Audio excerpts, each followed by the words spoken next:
Thank you, Pastor Lucas, and our musicians, and welcome everybody. So good to see you here. You may have noticed that Karen and I have been gone for 2 weeks. Some of you maybe didn't notice, and that'll hurt our feelings. But if you're interested, and one of our members, Katrina, who is from Melbourne, Australia, her son Jamie was just singing up front. She was also with us at least for part of the trip. We're going to give you a little Sabbath school mission report. Is that okay?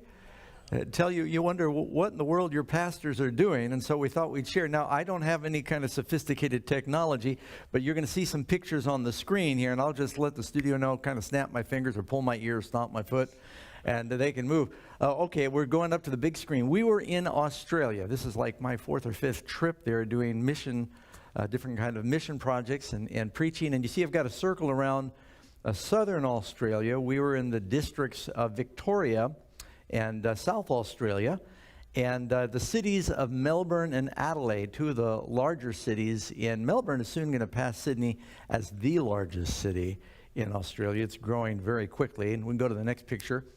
You may know that in recent months, from September through January, Australia suffered in some of the most devastating fires in its history. I've heard conflicting numbers, but at minimum of 25 million acres. Now, that is 4 times bigger than the terrible fires we had 2 years ago, where we had about 500,000 acres that was lost in property damage. And then that was followed almost immediately, next picture, by catastrophic floods. And I looked at the news yesterday, and now southern Australia is having another heat wave, and they're afraid they're going to have fire problems again. So they've been going back and forth with it. Not only that, next picture, this is all happening in the midst of the coronavirus issues, and there have been some cases of coronavirus in Australia, not many, but the big problem is they do so much trade with the Orient, and the airports, you'd be shocked, in China are shut down, and it's affecting products coming in. It's affecting tourism. 25% of the tourism in Australia are Chinese tourists, and so economically, I think this is a picture of the Sydney airport. Economically, they're being hit. Now, all of this is happening. Actually, it played out well for our meetings because it's a very secular country in Australia. Not a very religious country, but boy, at our meetings, they really responded. We've been, next picture, Amazing Facts has been on TV all over the country. We're at 99% of the market of Australian television right now, meaning 99% of the country can reach it. Right now we're on channel 9, it's called GEM. And so when we advertised, we actually had people call into the theaters to register, and Amazing Facts has an office in Australia. It's in the Gold Coast near Brisbane. And there's Katrina at the door. She was there with us in Melbourne. And so they registered, and they overbooked. So many people wanted to book to come that they actually had to add sessions to the programs there. They're very well attended, and we are very thankful. This is actually the first Sabbath meeting we had in Adelaide. They brought all the churches together at a center there, and they had about 1,300 people, I think, came to the program, which more people in California live in the whole country of Australia. So you got a lot, but it's almost as big as the U.S., the lower U.S., So their churches are small and many, they're scattered, but they had a great turnout. This is the conference president of Southern Australia, David Butcher, great guy, doing an interview with Karen and I. And people came out faithfully night after night. Yeah, you can keep going, Marcia. That'll work fine. Then we had evangelistic programs that began and met every evening, and because of the attendance, we ended up having to do 2 presentations every night. I haven't done that in years, you know. Do the mark of the beast, one back to back, or whatever it is you do. The folks, we meted them in the lobby. This is the local production crew streamed it. They produced it for TV, so they've got copies of it. We'll get some of those for our office. Just took a picture with the media crew. But not only were they streaming the programs, but they had translators. You see the 4 translators there? They were translating every broadcast of the evangelistic programs in, I think it was Swahili, it's an African tongue, and they were doing it in Polish, in Samoan, in Romanian, as well as in English. So 5 languages it was going out simultaneously, and people where there's all the translators in their booths listening online.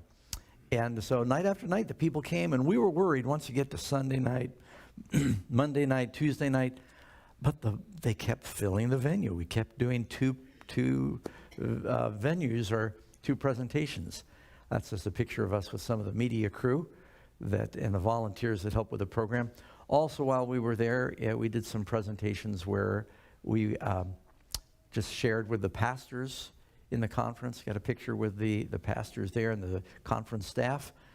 And that's Karen and I. We did some radio interviews. They've got a radio program, reaches all of Adelaide, Faith FM, did an interview with them, and that's Nick, the director of the station, his wife.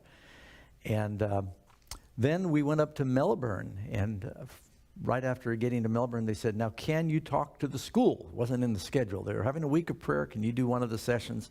So we had 400 young people came out and were very well behaved as we did a gospel presentation, invited those who had not to accept the Lord.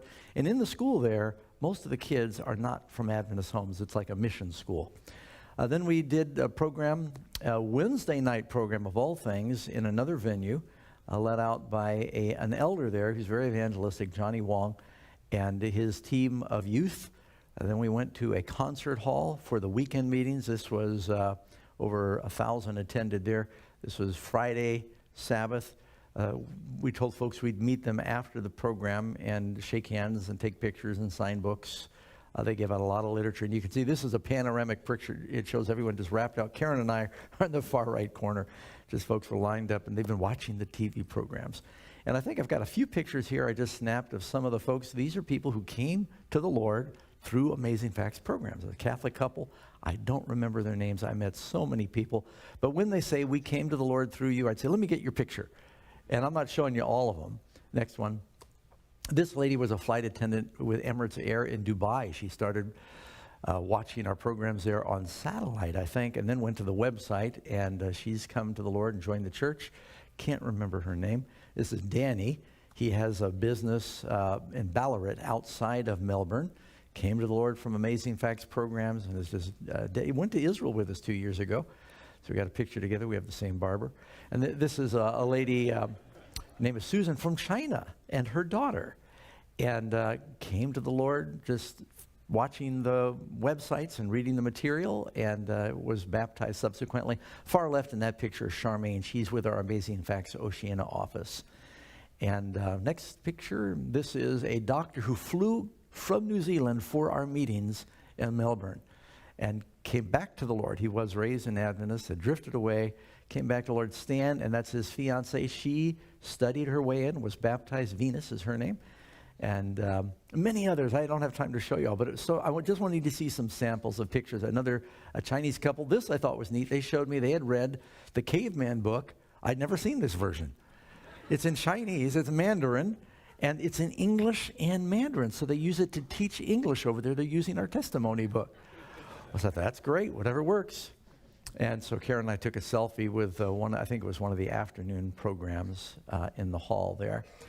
And now that we're back in Adelaide, this is from Mount Lofty. You know, Adelaide is fairly flat, but a beautiful view overlooking the city. Now, this is a picture. You're wondering where Pastor Ross is. I got this week. Pastor Ross has been in India training the Amazing Facts workers there and this is our team in India. You may remember from our church here also the Hoover family. There's Ryan and Audrey and Sophie with Pastor Ross, and Lazarus and Karen and their families, and Pastor Elisha Rowe. He trains pastors over there, and we're translating the Amazing Facts programs into Tamil, Telugu, Hindi, English, and they're being broadcast all over India in those languages. So that's just some of what's happening. Thank you for letting your pastors play hooky from the local congregation. This is what we're doing when we're gone, and we just thought you need to know what's been going on. So that's our little mission report. Hope it wasn't too long. But we have a very exciting lesson today. I thought I could drop in the mission report today because our lesson is 21 verses.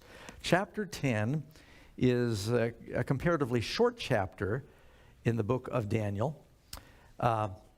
We're on lesson 11, but it's covering chapter 10 of Daniel. But what we're doing in chapter 10 is you're now delving into the longest prophecy in Daniel, the most intricate and the longest prophecy in the Bible. It is a prophecy that has the largest number of time periods in it. When we begin to study chapter 10, we realize there are no chapters in the Bible. You're really beginning the prophecy that goes from chapter 10, 11, and 12 of Daniel. It is all one prophecy. And so it kind of covers in greater detail than any other earlier prophecy in Daniel the events that would relate to God's people from the time of Daniel to the second coming of Jesus. When Michael stands up, the great time of trouble, the resurrection is how this book ends. And so with that, let's go ahead and we're going to get into our study and start reading in Daniel chapter 10. We have a memory verse. Memory verse is from Daniel 10, verse 19, if you want to find that in the chapter. Daniel 10:19, and it's in the New King James Version. Are you ready? O man, greatly beloved, fear not. Peace be to you. Be strong. Yes, be strong. How many times does God tell his people, peace, be strong? This is what he told Joshua. Now, we're going to dive right in. Daniel chapter 10, verse 1. In the third year of Cyrus, king of Persia, a message was revealed to Daniel, whose name is called Belteshazzar. The message was true, but the appointed time was long, and he understood the message. Now, you can underline there where it says the time was long. That comes up again later in this same chapter. And he understood the message and had understanding of the vision. Now, what just happens in chapter 9 of Daniel? There you've got the prophecy that talks about the first coming of Jesus.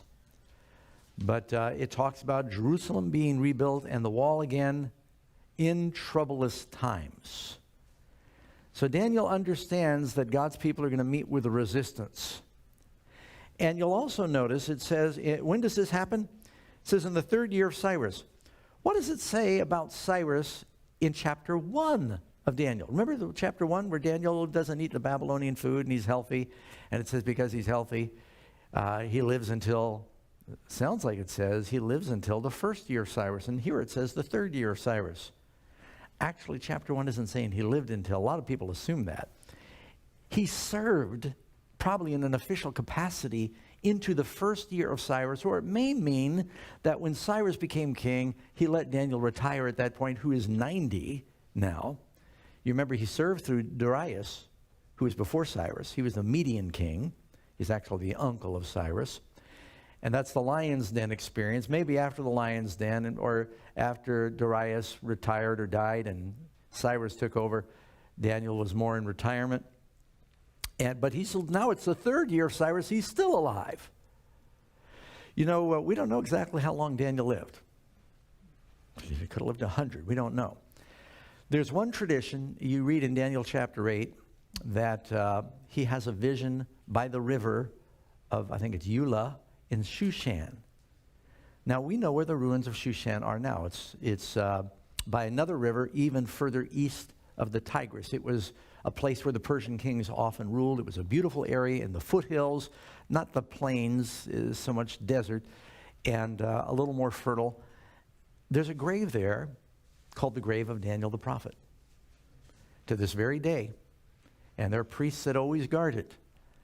And there is one legend that when Daniel died, that Cyrus also diverted the river Eula, buried a golden sarcophagus of Daniel, and then redirected the river to run over it so no one would ever disturb his remains. I read that, don't even remember where I read it, but I read that years ago in one of the history books. And then they've got this other tomb. You know, they had the tomb of Jonah in Nineveh, but it was blown up a couple of years ago by ISIS when they were blowing up all these. It was very sad. They had they say it's where Jonah was buried. No, we don't know that. It could have been a legend. You know, when you go around Israel, they'll show you 20 places where Jesus was born. Every church says, we've got the place, and this is where Jesus did this, and this is where. So, you know, it is true he lived in that area. It could be one of the true ancient marks where Daniel's grave is. But we don't know how long he lived. Now, it might be he was vacationing there because it tells us that he's by the river, but he's not by Shushan now. And if you look on an old Google map or you go to Google Earth, it'll call it Susa.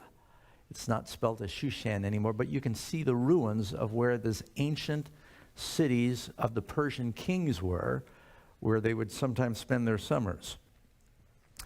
And so he's continued until now the 3rd year of Cyrus. And it says in verse 2, I was mourning 3 full weeks. Now, why is Daniel mourning? Well, we read there in Daniel 9:25 that even after Cyrus in his 1st year gave them permission to go home, they were going to meet with opposition. And what did the enemies say? Remember, when they started to build the temple, look in Ezra chapter 4, verse 1, Ezra 4, verse 1. Now when the adversaries of Judah and Benjamin heard that the descendants of the captivity were building the temple of the Lord of Israel, they came to Zerubbabel, the heads of the fathers' houses, and said to them, let us build with you, for we seek your God as you do, and we've sacrificed to him since the days of Esarhaddon, king of Assyria, who brought you here.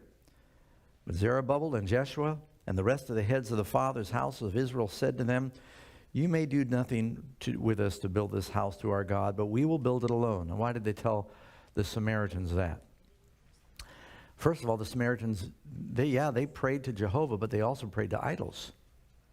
They mixed the religion. You remember when these Assyrians were put up in northern Israel by the king, lions were attacking them. They said, why are these lions attacking us?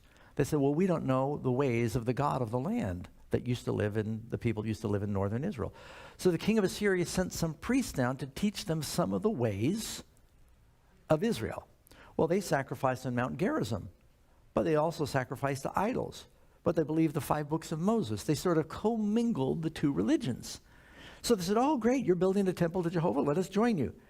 And they said, no, this is not a good idea. We will be unequally yoked together because you will bring in your corrupting influence into our religion. We are trying to get back to God. We've just come out of being punished by God for our unfaithfulness. We're not going to start compromising now to make friends with you. Now that took courage because they knew that would upset them.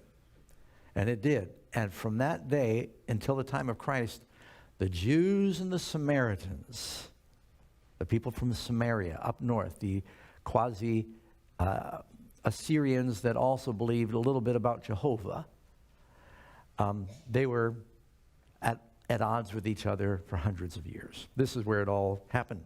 But notice what happened then.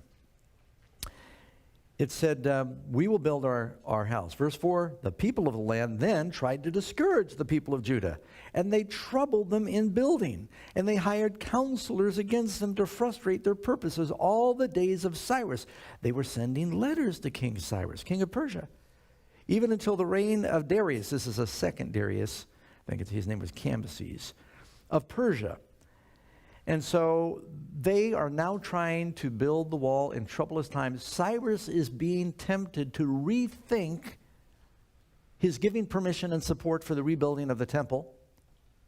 And this is why a spiritual battle rages in chapter 10. Daniel realizes Cyrus is reconsidering his support because he's getting reports that the Jews are rebuilding to rebel. So Daniel sets his heart to pray, and he's mourning. And he mourns for 3 weeks, 21 days. And you can read in Psalm 42, verse 9.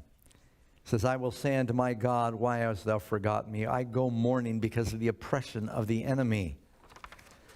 And you can read in Daniel 10, verse 13. He says, the prince of the kingdom of Persia withstood me 21 days. How long was Daniel praying? 3 weeks. How long was there this spiritual battle between the prince of the kingdom of Persia and the Lord? 21 days. So Daniel is praying on earth about a spiritual battle that is raging over God's people. Do the prayers of God's people affect kingdoms? They do. Can we offer just brief flippant prayers? Or is Daniel engaging in fasting and prayer? And he's not fasting and praying a day or two. He's fasting and praying 3 weeks. Now, he's an old man. He doesn't do a complete no-food fast. says he ate no pleasant thing. And I think I might be getting ahead of that. You go to verse 3, I ate no pleasant food or meat or wine came into my mouth, nor did I anoint myself at all till 3 whole weeks were fulfilled. Now, doesn't Jesus say when you're fasting, comb your hair, assuming you have some, anoint yourself, wash your face, don't go around trying to look like you're fasting? Some of the Jews took the statement of Daniel here where he says he didn't anoint himself, and that was their reason for looking as disheveled and unkept as possible while they were fasting. When it says he didn't anoint himself, Daniel's not saying that he tried to look as slovenly as he could. He's just saying, I humbled myself. Sometimes they wear sackcloth and ashes when they were fasting and praying. No fancy clothes. They're wanting to humble themselves before God. He's eating just the bare necessities to give him human strength because he's old. But he's really seeking after God during this time. Nehemiah 1:4, just a similar time of prayer and fasting. Nehemiah says, so when I heard these words, I sat down and I wept when he hears about the walls of Jerusalem broken down. And I mourned for many days, and I was fasting. Here's Nehemiah fasting for many days that the walls would be rebuilt. While Daniel's fasting, the temple will be rebuilt, and the people will be supported by the king. Nehemiah is doing the same thing. Did God answer Daniel's prayer? He does. You know how the story ends. Did he answer Nehemiah's prayer? Does Nehemiah get sent to rebuild the walls, and do they get rebuilt? Yeah. So does the Lord answer prayer and fasting? He does. And he said, I pray, Lord God of heaven, O great and awesome God, you who keep covenant and mercy with those who love you and observe your commandments, please let your ear be attentive and your eyes open that you may hear the prayer of your servant, that I pray before you now, day and night, for the children of Israel, your servants, and confess the sin of, so part of his repentance and fasting is confession of sin, of the children of Israel, which they have sinned against you, both my father's house and I have sinned. It was corporately. You know, in Daniel chapter 9, he says, while I was confessing my sin and the sin of my people, fasting and praying. And Isaiah, when he sees the Lord, he says, woe is me, I am a man of unclean lips, and I dwell in the midst of a people of unclean lips. His sin, the sin of the people. You know, in the Lord's Prayer, it never says I, me, my, mine. It says us. So as God's church, we should care about each other's relationship with the Lord, not just our own. So we're finding out what happens. It's telling you something about when it happens. It tells you where it happened. All right, when did it happen? He says on the 24th day of the first month. He's getting ready to have this vision. 24th day of the first month. Now he's fasting 21 days. That's how long he fasted. That has nothing to do with the calendar, okay? You just say, I'm fasting 3 weeks. You don't know what the date is, do you, when I tell you that? But now he's saying on the 24th day of the first month in the Jewish year. When is he fasting? This is important. This vision comes during the Passover. When did Jesus die? During the Passover. So it's making a point of saying he's thinking about the great deliverance of God's people out of Egypt. And now he's looking at them trying to get reborn as a nation. They're going through similar birth pains. They're trying to build. They've got the opposition of the Samaritans and the other nations around them. You remember, you read in Nehemiah, it wasn't just Samaritans. It was the Arabians. It was the people of the east, the Samaritans. They're all opposing Jerusalem coming back, the Jews getting their land back. Now, has history changed? Is Israel surrounded with countries that aren't very happy that they're wanting to reclaim their land? So some things haven't changed. And when Joshua led them into the promised land, were there other nations there that were not very happy that they said, God gave that to Abraham, we're coming to take title again? They weren't very happy. And is the devil happy when you want to take title to the promised land? No, you're going to meet with opposition. So notice when it happened. Let's look at where it happened.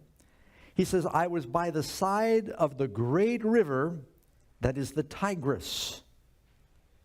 Now, I'm mentioning this because if you look in Daniel 12, verse 5, I'm going to the last chapter in Daniel. Then I, Daniel, looked, and behold, there stood another two by this bank of the river, and on that side of the bank of the river. For you to know what part of the river they're standing by in Daniel 12, you have to read what we read in Daniel 10. They're by the Tigris. Now, where is Babylon? Tigris or Euphrates? Euphrates. Tigris is another one of the ancient rivers, sometimes called the Hiddekel. And that the word Tigris and Hiddekel, it means dart or quickly moving. And this was a river back in those times that was moving very quickly. Just a little side note. I don't know if any of you saw YouTube that I posted on my site last night about the plagues. Did a couple of you see that? I was just kind of giving a potluck of different things that are happening in the world right now. But one of the things I mentioned is very interesting. Years ago, I was in Guam. I was doing some work in Micronesia, and I stopped in a doctor's office there just to visit the Adventist clinic in Guam. And while I was waiting to meet with one of the doctors, I saw a Newsweek magazine. It's the international version of Newsweek magazine. And it was on the desk there, and it said, "When rivers run dry." And it said the Euphrates River is drying up. Now, this is 15 years ago or more. No, it's more than that. It's close to 25 years ago. And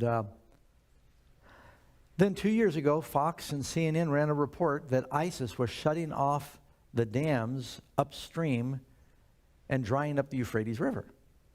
And it showed pictures of the Euphrates River. It's just mud. You could run across it. And then I wondered, well, is that an isolated problem? You know why I'm talking about this. You know what one of the plagues is that you read about.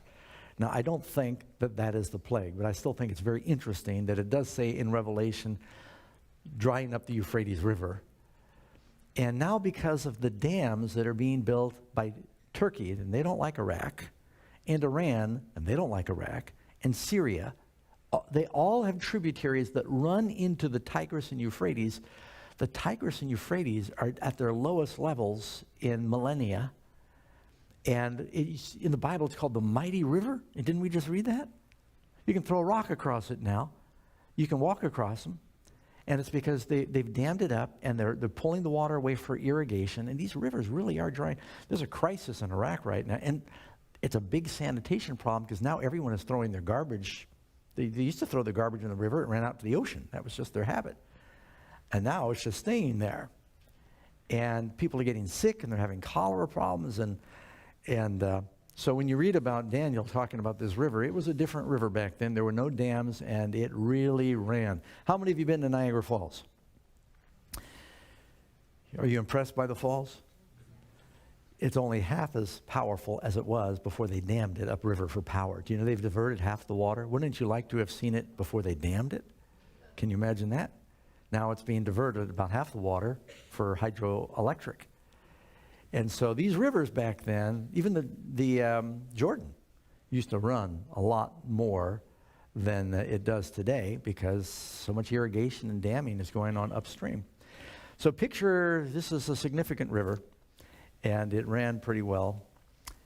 And so he has this vision by the Tigris River. Now, you think, how did Daniel get from Babylon, where he was serving, over to the Tigris? There are places where the Tigris is only 22 miles. If you look at a map, it goes like that. Daniel may have had a vacation home there. He was one of the most powerful people in the kingdom, right? Prime minister. And he's old. Maybe it was a good place to go for the season. But anyway, he's spending time in prayer, and he may have been there. It's only 22 miles away in places. And what happens? So he said, when it happened, where it happened, what happens? He says, I'm praying, and I lifted my eyes, and I looked, and behold, a certain man clothed in linen, whose waist was girded with the gold of Uphaz. His body was like a braille, his face like the appearance of lightning, his eyes like torches of fire, his arms and his feet like burnished bronze in color, and the sound of his words like the voice of a multitude. Now, does that sound familiar? What does that have echoes of? Revelation. Is this Gabriel? I think he's seeing a vision of Christ. This is the one that came to Shadrach, Meshach, and Abednego in the fiery furnace. You look in Revelation 1, verse 13. And John said, and in the midst, Revelation 1:13, and in the midst of the 7 lampstands, one like the Son of Man. Who is that? Clothed with a garment down to the feet and a girdle about his chest, and a golden band, and his head was white like wool, as white as snow. His eyes were like a flame of fire. His feet were like fine brass, as if refined in a fire. His voice like the sound of many waters. Well, we just read, Daniel said his voice was like the sound of a multitude, saying it's his powerful voice. And Daniel chapter 7 describes a similar divine character. Now, Daniel talked to angels all the time, like you and I are talking. But this personage must have been more important than an angel, because Daniel falls on his face and can't get up. He's seen the glory of God. This is the one that made Isaiah fall down and say, woe is me. Look in Ezekiel 1:26. And above the firmament over their heads was the likeness of a throne in appearance like a sapphire stone. On the likeness of a throne, it was like the likeness of the appearance of a man high above it. Also from the appearance of his waist upward, I saw as it was the color of amber, with the appearance of fire all around within, and the appearance was from his waist downwards, as it were, the appearance of fire with brightness all around, like the appearance of a rainbow in a cloud on a rainy day. So was the appearance of the brightness, the glory, all around it. It was the appearance of the likeness of the glory of the Lord. So this is another, he's seen the glory of God in this vision. Now it tells us not only where it happened, when it happened, what happened. It says with who it happened. Is Daniel alone, or does he have some attendants with him when he has this vision? And I, Daniel, alone saw the vision. For the men who were with me did not see the vision, but a great terror fell upon them, so that they fled to hide themselves. They left poor Daniel, ran for it. You know, they knew he was a prophet, and he went into vision. His face began to shine. And if from the look of his eyes and his behavior, they knew he was going off into the vision. They were so overwhelmed with the holiness of the spot, they fled. Now, does that happen to anyone else in the Bible, where they see a vision of God, and they become afraid? They're not having the vision, but the person they're with is having the vision. Who knows where that is? Paul, let's read it. Acts chapter 22, verse 9. Paul says, and they that were with me saw indeed the light, and were afraid, but they heard not the voice of him who spoke to me. And then you read, Daniel goes on to say in verse 8, therefore I was left alone. But he's not alone, is he? God's with him. And when I saw this great vision, and there was no strength remained in me, for my vigor was turned to frailty in me, and I retained no strength. You know, often when Ellen White was in vision, she became faint. And then she was supernaturally strengthened. And she did not breathe. And you read on here, you'll see that Daniel says, there was no breath in me. I was left alone, for my vigor was turned to frailty. I retained no strength. Yet I heard the sound of his words. And while I heard the sound of his words, I was in a deep sleep on my face, with my face to the ground. He was face down on the ground before the glory of God. So you can see that in Revelation, Daniel chapter 10, Joshua chapter 5, this glorious being appears to them before he makes his revelation. And now Daniel is, as you would say, touched by an angel. Go to Daniel 10:10. Suddenly a hand touched me, which made me to tremble on my knees and on the palms of my hands. And he said, O Daniel, man greatly beloved. Now, is this the first time he said that? Chapter 9, he's praying, and God comes and says, you are greatly beloved. Let me give you something to think about. Is that only Daniel?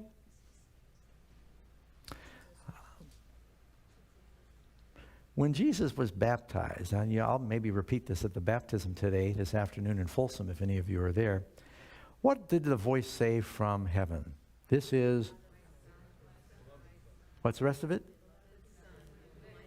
In whom I am well pleased, my beloved Son, in whom I am well pleased. Was Jesus baptized for his sins? Or is he partly baptized as an example for you and I? When we are baptized and all our sins are washed away, how does God look upon us? Greatly beloved. And if we are spending time in prayer for God's people, and if we're walking with the Lord like Daniel, you are greatly beloved.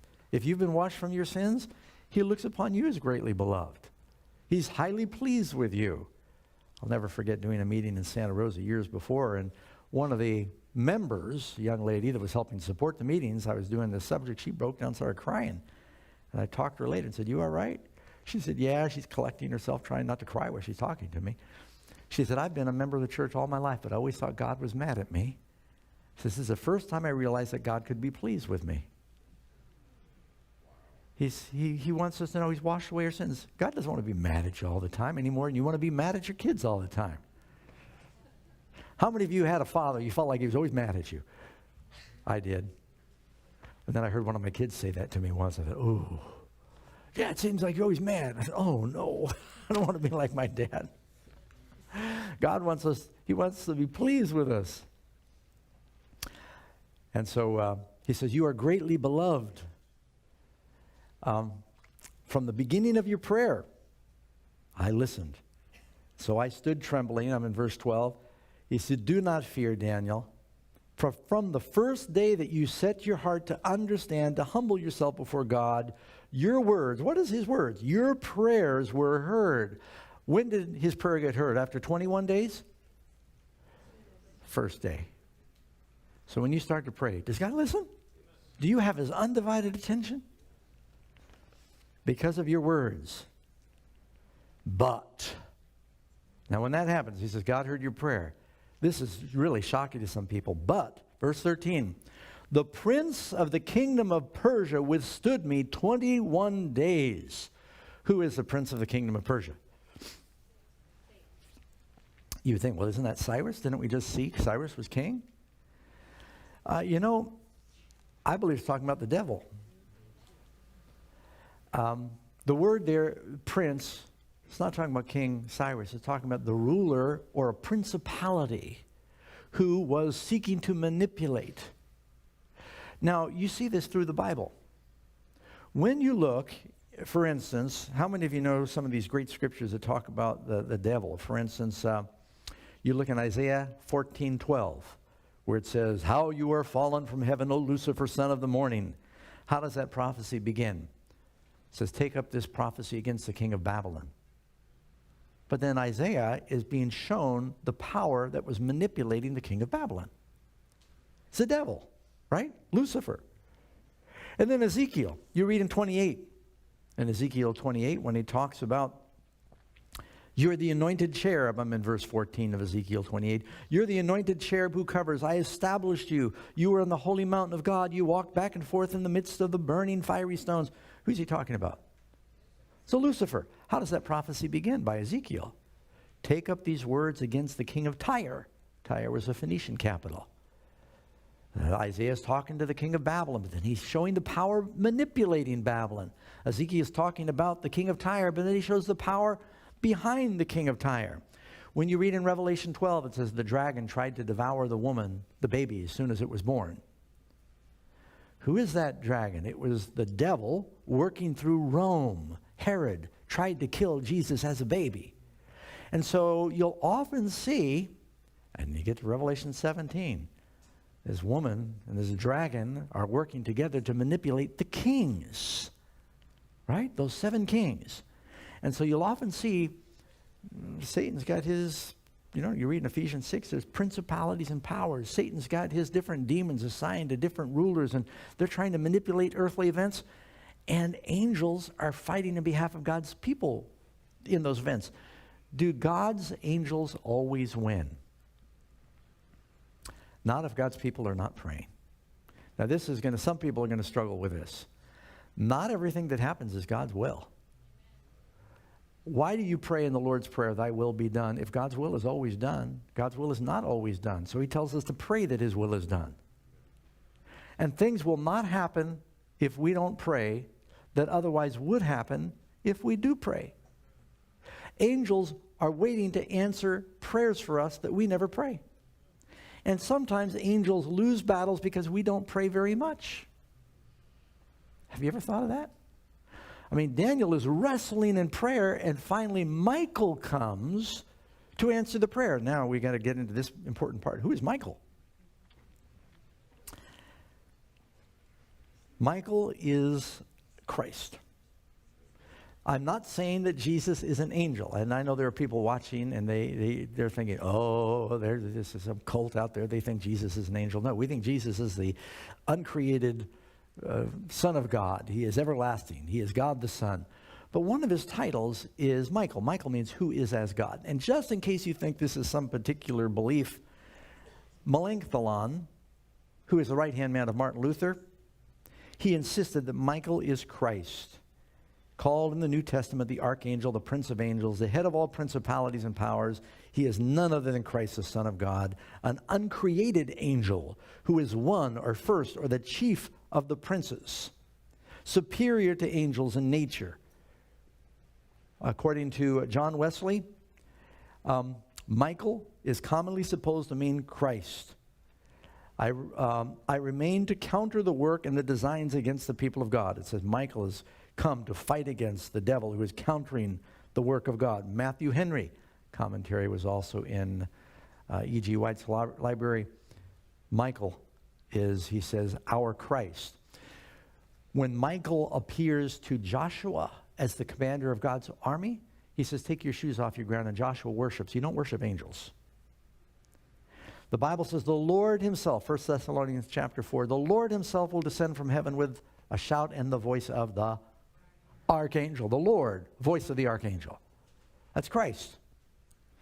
You read in Jude verse 9, Michael comes to contend with the devil over the body of Moses. He comes to resurrect. Jesus is the resurrection of the life.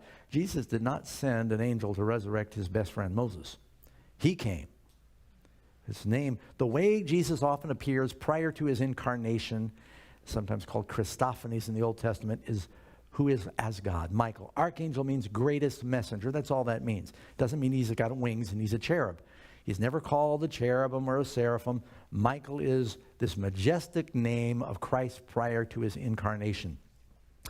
In Revelation, you get the two principal powers. The dragon and his angels are fighting with Michael and his angels. Who is the leader of the good angels? It's Jesus. So finally, this battle is so severe that Christ himself, not Gabriel, Christ himself comes to contend with the devil because of the prayers of Daniel and to, through God the Spirit, impress Cyrus to follow through and deliver God's people and support God's people in their freedom. So I think this is a very encouraging point. You can read in the book Prophets and Kings. For 3 weeks, Gabriel wrestled with the powers of darkness, seeking to counteract the influences and the work in the mind of Cyrus. And all that heaven could do on behalf of the people of God was done. The victory was finally gained. The forces of the enemy were held in check in the days of Cyrus and all the days of his son Cambyses. And it's because finally Christ came to help. That's why Gabriel says, Michael came to help me. And so then you finally read on and go with me to Daniel chapter 10. Just want to make sure we get through the 21st verse. We've got like a minute here to go. He said, he was strengthened, and he said, Michael came to help me, but I will tell you what is noted in the scripture of truth. No one upholds me against these except Michael, your prince. Who is our prince? In Daniel chapter 12, Michael is called the great prince that stands for the children of thy people. And when he stands up, the time of trouble comes and all intercession ceases. Now the interesting thing is, look in verse, and I'll end with this, verse 20. Gabriel says, do you know why I have come to you? Now I must return to fight with the prince of Persia. And when I have gone forth, indeed, the prince of Greece will come. When he goes forth, meaning when I cease to contend with the prince of Persia, the prince of Greece. Now this is 200 years later. It's going to happen. His name was Alexander the Great. And this is introducing what you're going to run into now in chapter 11 of Daniel. This is an amazing chapter, chapter 11, chapter 12 of Daniel. So this really was the introduction to the vision, and tells you about the forces that are going on spiritually. I want to remind those who are watching two things. We have a book. If you have questions about Michael the Archangel, just go to the Amazing Facts website, and you can download for free the book, Who is Michael the Archangel? And we also have a free offer that talks about this cosmic conflict between Christ and Satan.